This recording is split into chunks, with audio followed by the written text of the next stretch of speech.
I was sweating through my blouse, standing in front of a locked supply room, again. The third damn printer jam of the week, and nobody could figure out why the scanners were crashing. The IT guy hadn't shown up. The new supervisor was in her office, watching cooking videos. After 22 years of keeping this place from falling apart, I was the one they replaced, with some fresh-out-of-college spreadsheet queen named Riley Bloom. But today was the last day I let her smile through another disaster while pretending not to see me struggle. I knew where the wires were crossed, where the real fixes hid, and I had receipts. Before we continue, let me know in the comments where you're watching from. I honestly love reading each one. And don't forget to like and subscribe. Now, let's get started. My name's Dana Hollis. I'm 48, been living in Pittsburgh my whole damn life. Born here, raised here, probably gonna die here. I rent this creaky 2-bedroom up on the south side, got one of those old radiator heaters that hisses like it's judging me every night. It's me and my cat, Pepper. She's gray, fat, and hates everyone but me. Anyway, I worked at Barker and Anth, Bell for 22 freaking years. Not 22 months. Not 22 years. Started when I was 26, answering phones in this ugly teal cubicle, and just stayed. Promotions came slow, but I wasn't in it for the title. I liked the rhythm. Filing, ordering supplies, smoothing over the little messes. I knew which vendors were always late and which ones would actually answer their phones after 4 p.m. I knew which printer had the ghost jam. I was the system. People joked I was the soul of the building. Not in a romantic way or anything. Just that, if I wasn't there, stuff didn't work right. And then one day, they just shifted me. Martin, my boss, if you can even call that oatmeal sack of a man a boss, he calls me into his office. Middle of the day. Doesn't even offer me a damn chair. He's sitting there in his dumb fleece vest, looking like someone's disappointed uncle who peaked in 1994, and he says this sentence I'll never forget. Dana, with the new organizational streamlining. We're adjusting your position to better reflect evolving priorities. Like it was some TED Talk. Like I was supposed to clap. He slides this packet across his desk like he's proposing a truce. But I knew what it was. I wasn't fired. That would have been too honest. No, I was moved laterally, whatever the hell that means. My job title disappeared. Gone. Poof. They called my new title support floater. I swear I choked on my spit when I read that, like I was a ghost in the plumbing. And then he drops the bomb. They'd hired someone new, a supervisor. My replacement. Her name? Riley Bloom. 26. Fresh-faced. Wore tailored pantsuits and had those AirPod things constantly in her ears, like she was waiting for a Wall Street deal to drop. Oh, and she had a TikTok following. Like that was a qualifier for managing people who knew the price of every damn bolt in the warehouse. I remember walking out of that office feeling like, I dunno, like someone had pulled the plug on a fan I didn't even know was running inside me. That night, I got home, dropped my keys in the bowl, sat on the floor, and cried into Pepper's fur. She didn't even move. Just let me sob all over her back. And the thing is, I didn't even hate Riley. Not at first. She didn't come in cocky. She came in smiling. Too smiling, but still. She'd pop into my cubicle all chirpy like, hey, Dana. Quick question, what's our vendor turnaround on industrial cartridges? And I'd be like, do you mean the toner or the shipping containers? And she'd blink like I'd just spoken Greek. But I answered her. I helped her. I tried. Then the messes started. First it was the copier, jamming every third page. Then our order system started freezing every time someone hit the submit button. Customers were calling, confused, pissed, threatening to leave. Vendors? Miscommunication City. I really tried to give her space. Let her figure it out. Everyone kept saying, let the new supervisor settle in. She has fresh ideas. Fresh ideas. Sis reordered our entire inventory management structure using a color-coded Excel sheet that didn't even link to our internal database. I watched her hang up on a vendor mid-sentence because she got a Slack notification and lost focus. The kicker? One Friday afternoon, we had a payroll glitch. Direct deposits didn't go through. People's rent money? Child support?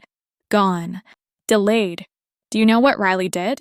She put up a sign that said, "Please direct payroll concerns to HR via email only. Thanks," with a smiley face at the end. People were standing in line, red-faced, phones in hand. I printed the backup checks from the old system. Me, support floater. I knew the code, knew how to override the security delay. And Martin? He just waved from his office like a parade balloon. I didn't want him meddle. I just wanted them to admit it, to say it, "We made a mistake." Instead, I got another chirpy email about leveraging cross-functional synergy. Yeah, okay. One day, I stayed late to clean out the broken label printers. Riley was still there, tapping away at her desk. I watched her from the hallway, just standing there, half lit in the flicker of the old ceiling light. She looked tired, not in the way that means I worked hard. I mean tired like I don't know where I am anymore. She caught me staring. We locked eyes for a second. Just 1 second. She blinked, looked away, and said nothing. I should have said something, but I didn't. I just turned around and walked back to my desk, the hum of the vending machine buzzing in my ears. After that, I stopped helping. Quietly. They didn't want me. Fine. But they were going to feel what it meant to be without me. At first, I figured I'd just coast. Keep my head down. Do what I was told. Smile at meetings. Pretend the new rules made sense even when they didn't. You know, be supportive. So when the HVAC broke in the middle of August, like broke, as in 90 degrees inside and sweat dripping down the backs of people's knees, I didn't say a word.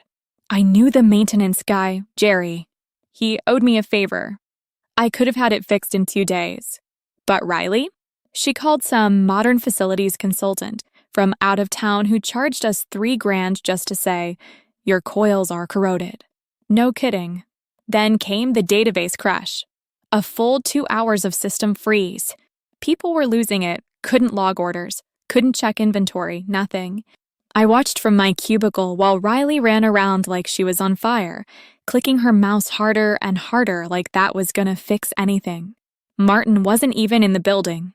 Said he had a golf breakfast. Whatever that is. Meanwhile, Riley's trying to get IT on the phone, and I'm just sitting there sipping my tea like, well. The best part? Every time something went wrong, she'd use the same 3 words, legacy system issues. She'd say it with a shrug like, oops, it's not my fault. But see, the legacy system was me. I was the damn legacy. I kept this place from turning into a junkyard with fluorescent lighting. I used to have a calendar, actual paper, tacked to my cubicle wall, where I tracked maintenance schedules, vendor follow-ups, even which machines needed to be tricked into starting in the mornings. She deleted all of that, said it was redundant, transferred everything to a Google sheet she didn't back up. So when things broke, I stayed quiet. When the storage room flooded because she forgot to reschedule the pipe inspection after moving it for her wellness seminar, I just watched the boxes of rubber gaskets float across the floor like sad little boats. I wanted to help. God, I wanted to help. But something in me had snapped. Like, if they didn't value the brain I'd built for 22 years in that damn building, then why was I gonna hand it over for free? Still, I didn't hate her. Not yet. Sometimes she'd walk into my space, all flustered, chewing her bottom lip like a nervous kid, and go, "Hey Dana, quick question. Do you know who manages the coolant suppliers for Line C?" And I'd look at her, take a sip of my lemon tea, and go, "You should check the vendor file." And she'd nod, say, right, totally. Got it. Then scurry off like I'd handed her gold. The vendor file hadn't been updated in 4 months. But she'd never know unless she looked. Thing is, I wasn't even trying to be cruel. It was just this quiet rebellion, my own personal strike. But then, something shifted. It was after the $18,000 mistake. She approved a bulk order for wire harnesses from a vendor we'd blacklisted years ago. They shorted the shipment, sent half-damaged parts, and charged us full price. And I swear to God, Riley just stood there in the break room, holding her coffee cup with both hands like it was the only thing keeping her standing, whispering into her phone, "I don't know what I'm doing. I don't know what I'm doing," and I watched her. From the doorway. She was sitting on the floor, dress pants creased, ponytail falling loose. Just wrecked. And something in me twisted. I could have said something, could have walked in, sat beside her, told her about how my first month on the job, I accidentally double-shipped a pallet of nitrile gloves to a funeral home. Could have told her how Martin didn't even notice, because he's never noticed anything unless it messed with his lunch break. But I didn't. I turned around, walked back to my desk, ate my yogurt in silence. After that day, she changed. It was subtle, but it was there. Less chipper, more clipped. She stopped calling me Dana, like I was a cartoon character, and started using just hey. Flat voice, no sparkle. Once, she walked up and just stared at me. Didn't say anything at first. Just looked, like she was trying to figure me out. Then she goes, "Do you think people still respect me here?" I blinked. I wanted to lie. Wanted to say something soothing. But I just said, "That's a hard one to answer." She didn't flinch. Just nodded, kinda slow, like she was chewing on it. After that, she kept her distance. Except when she didn't. There was this weird Thursday, nothing dramatic had happened, but the tension in the air was thick like syrup. Everyone was quiet. No one was making eye contact. I was walking toward the supply closet, and she passed me in the hallway. She brushed against my arm. Not a clumsy bump. A brush. Intentional. Slow. Soft. And then she looked back. Just for a second. Her mouth didn't move, but something was there in her eyes. I didn't know what to feel. I still don't. It wasn't romantic. Or maybe it was. Or maybe it was just two tired women trying to connect in a place that had forgotten we were human.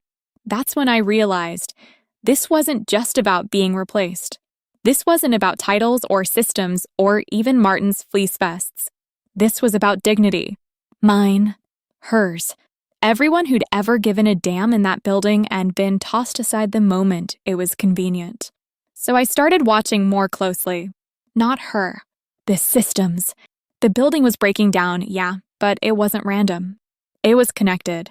The inventory mix-ups, the tech failures, the vendor confusion, it all linked back to the same root. No one respected experience anymore. They wanted data, graphs, fresh perspectives. But guess what? Experience knows how to keep a place alive.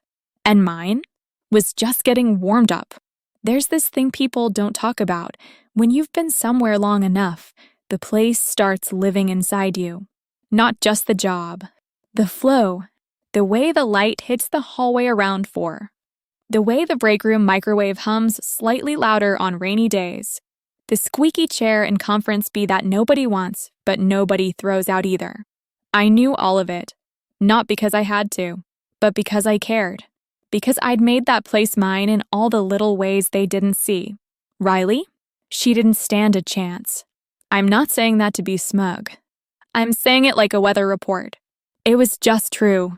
She came in hot with her lanyard full of buzzwords and energy drinks and tech apps no one asked for, but this job, this building, it needed hands in the dirt. People who remembered when the shipping dock's barcode scanner only worked if you tilted it just right. She didn't get that. She thought managing was just knowing things. But I'd stopped managing. I was monitoring. At first, it was little stuff. The UPS invoices looked weird, packages going to strange places, zip codes just slightly off. I flagged it to Riley in passing, but she waved it off. Just a system transition hiccup. So I started screenshotting. Every outcharge. Every vendor delay. Every time a driver came in pissed because no one had signed the new loading schedule. I didn't mean to go all CSI, Office Edition. It just started piling up. And I didn't delete anything. Then the label printer stopped syncing with the database. Again. I didn't tell anyone what I did that day. I popped into the server backend, which they thought I didn't know how to access anymore, ran a temporary bridge script I still had saved on a flash drive, and reconnected it manually. Took me 12 minutes. Orders went out on time. No one knew. I wasn't trying to be sneaky. I just couldn't watch it crumble. But every time I fixed something behind the scenes, a little voice in my head said, "They don't deserve this. They don't deserve you." So I started breaking a little too. Not things. Not systems. Rules. Boundaries. I started watching Riley more closely. She was unraveling. That glossy, confident shell was cracking. She stopped wearing makeup. Stopped trying to make jokes in meetings. She started staying late, like way late. Her car would still be in the lot when I left after my shift ended, engine off, just sitting there like she was too tired to move. One morning I came in early and found her in the copy room, sitting on the floor again. Same spot where I'd seen her cry into her phone weeks before. This time she had a half-eaten granola bar in one hand and a pen in the other, just staring at a blank yellow legal pad like it was supposed to tell her what to do next. I cleared my throat, and she looked up like I'd caught her robbing the place. Couldn't sleep, she muttered. Figured I'd try to get ahead of whatever this is. I didn't say anything, just nodded and walked past her to the toner cabinet. But she stopped me. "Dana, can I ask you something personal?" I froze, hand on the toner box. "Yeah?" I said without turning around. She was quiet for a beat too long. Then, "Do you think I'm the wrong person for this job?" That one hit me. I turned. She looked smaller than I'd ever seen her, like someone had drained the brightness right out of her skin. And I didn't lie, but I didn't tell the full truth either. I think it's the wrong place for someone trying to do everything alone. Her eyes glassed over. Not tears, just that dull, defeated shine. She gave this half-laugh, like a cough with a joke tucked inside. That sounds like a very polite now. I didn't correct her. But after that, she started acting different. There was this awkward tension between us, like she knew I knew she was sinking. And I knew she knew I was watching her drown. And in the middle of all this, she started getting weirdly close. Not physically. Well, okay, sometimes physically. But more emotionally close. In this fumbling, accidental way. One afternoon, we were both in the kitchen microwaving leftovers. I was heating up my lentil soup. She had some sad-looking frozen enchilada. And out of nowhere, she goes, "My ex used to say I overcommit to the wrong things." I blinked. "Your ex." She nods. Doesn't look at me. Just stirs the middle of her enchilada with a plastic fork. "Yeah, he said I make everything a performance until it falls apart." I didn't know what to say, so I just asked, was he wrong? She gave me this sideways look, like she was trying to decide if I was joking or cruel. "I don't know," she said finally. "But this job feels like one of those things." I watched her plate spin in the microwave. 33 seconds left. "You don't have to prove anything to me," I said. And she whispered, almost too soft to hear, "But I do." That was the moment everything turned. After that, she started hovering, asking me about vendor codes she should have already memorized, sitting next to me in meetings when there were open seats across the table, forwarding me emails with not sure what to make of this thoughts. It wasn't just work. She was trying to pull me into her mess, or maybe share it. And I couldn't lie, part of me liked it. Not the attention, the need, the fact that someone, finally, saw how much I knew, even if they were drowning while they saw it. But I didn't know if I wanted to save her. She reminded me too much of myself, back when I still thought confidence could buy you safety. One night, I stayed after hours. Just me and the hum of the vending machine down the hall. I pulled up a doc titled, Operational Degradation Timeline, April, September. Inside, everything. Dates, files, screw-ups, unaddressed warnings. Every avoidable mistake since Riley had taken over. Not just hers, Martin's too. All the "we'll circle backs. All the "it's not urgent" replies. I had receipts. I didn't know why I was collecting it. Maybe for leverage. Maybe for revenge. Maybe because when you've spent 2 decades holding something up and someone else lets it fall, you want someone to know you weren't the one who dropped it. But I also started doing something else. I started fixing things again. Quietly. Not to help them. To help the building. The people. My old team. The quiet ones still hanging on by a thread. I wrote down a list. In a cheap yellow notebook. Fix printer sync manually again. Reorder rubber gaskets. Riley forgot last cycle called Jerry about HVAC tune-up reprogram backup system on line B every time I checked something off. It felt like breathing again. But I never told her. Not directly. Sometimes she'd come in, look around, and go, "Wow, it's like the universe finally cut me a break." And I'd just sip my tea. The universe didn't do a damn thing. I did. And that's when I knew. This was no longer about proving I could still run the place. This was about deciding if I still wanted to. It happened on a Thursday. I swear, big things always go down on Thursdays.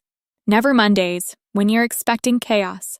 Never Fridays, when everyone's half checked out anyway. No, Thursday. That middle ground day where you think, just gotta push through, and then bam.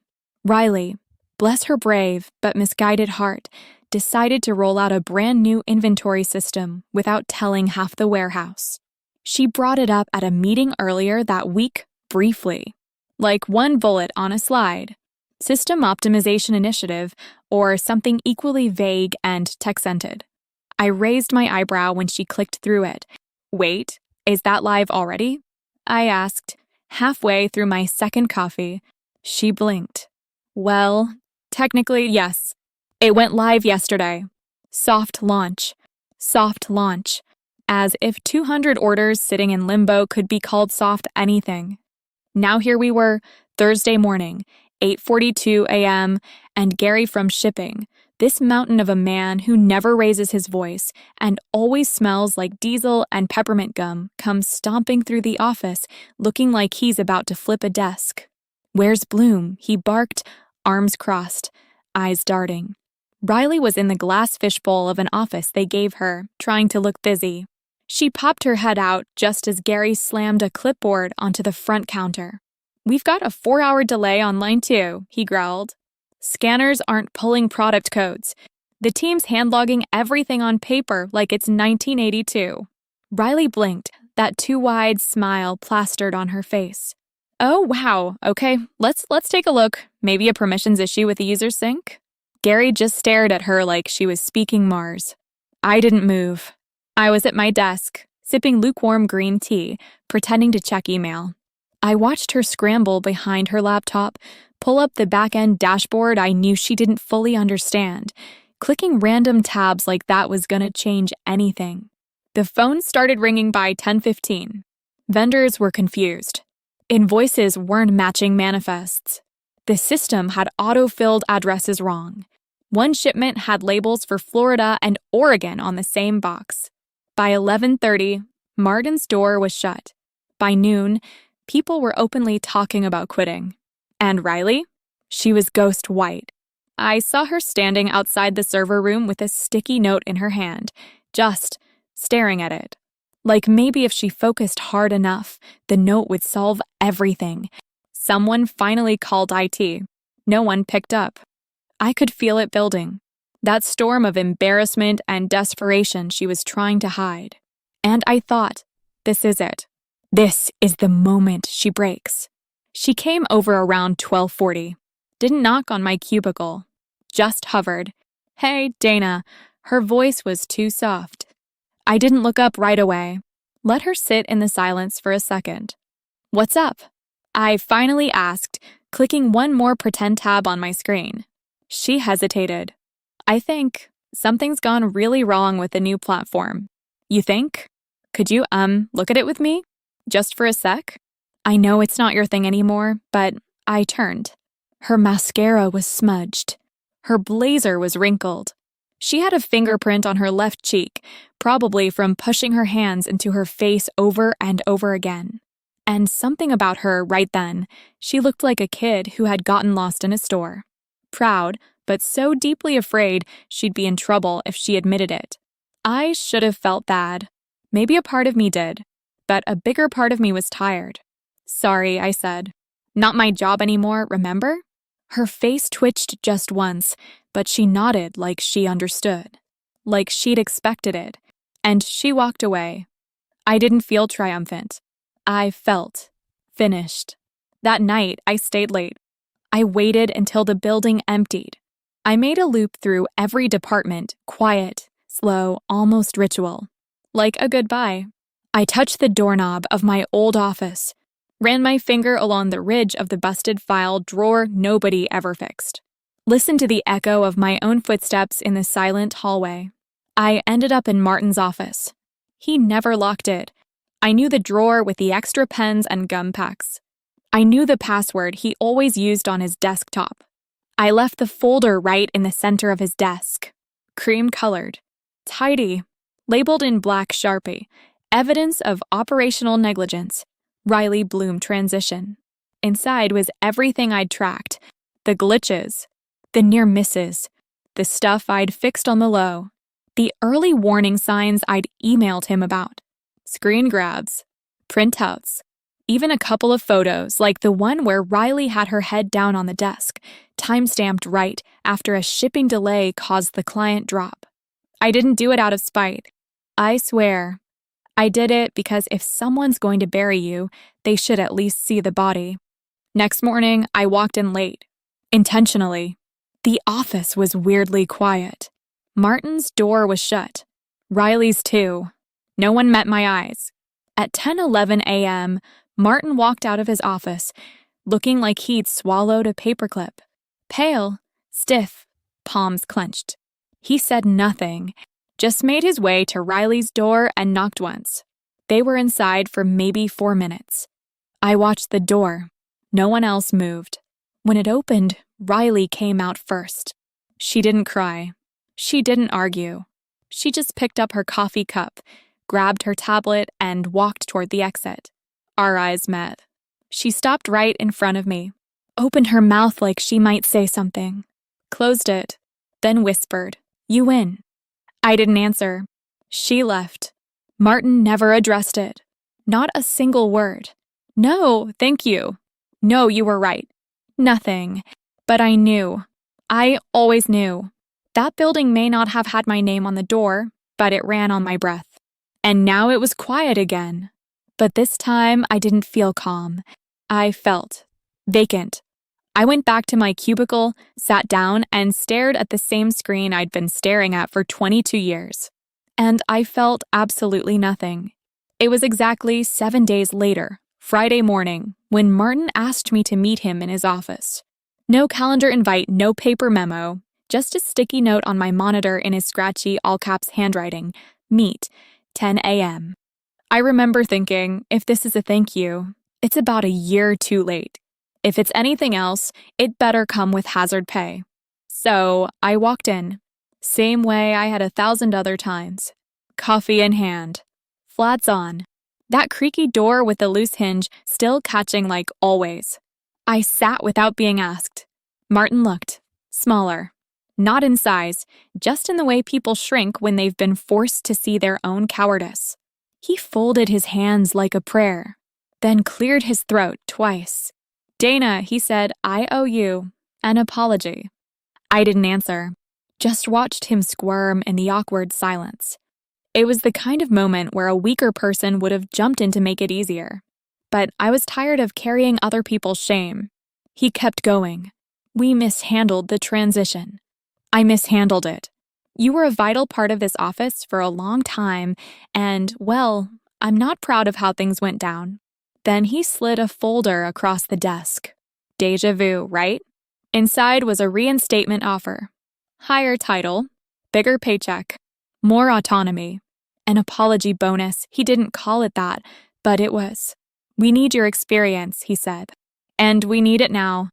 I looked at him, looked at the paper. The neat rows of HR-approved words trying to patch over a hole they didn't even know how to measure.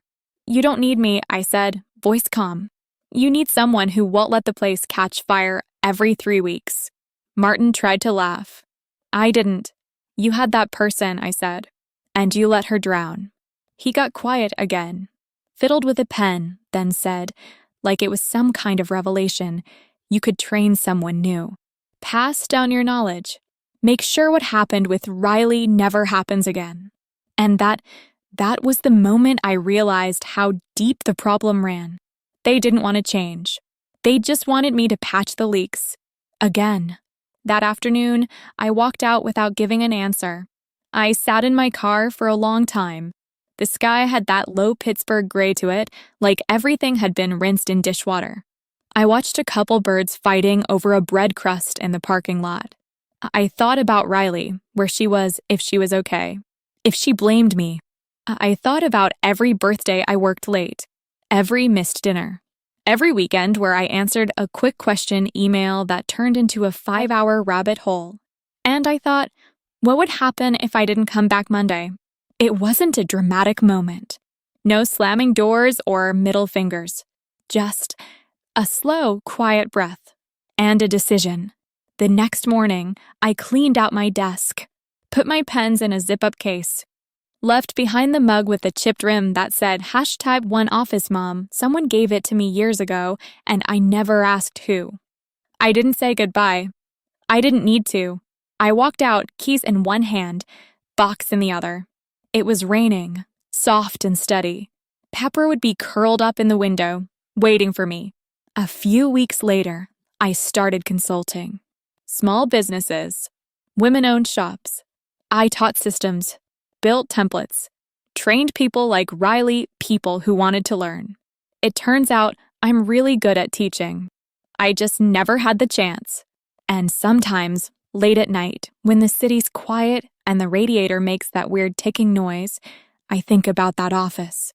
I wonder if Martin ever realized that replacing me with a budget hire cost him more than one failed quarter. It cost him trust, institutional knowledge, soul. But I'm not bitter, because I got something out of it too. I got free. Maybe someday I'll open that coffee shop. Pepper's face on every cup. Maybe I'll teach a class, or write a guidebook called Office Survival for the Overlooked and Essential. Whatever comes next, I know one thing. I'm not anyone's backup plan anymore. I'm the blueprint.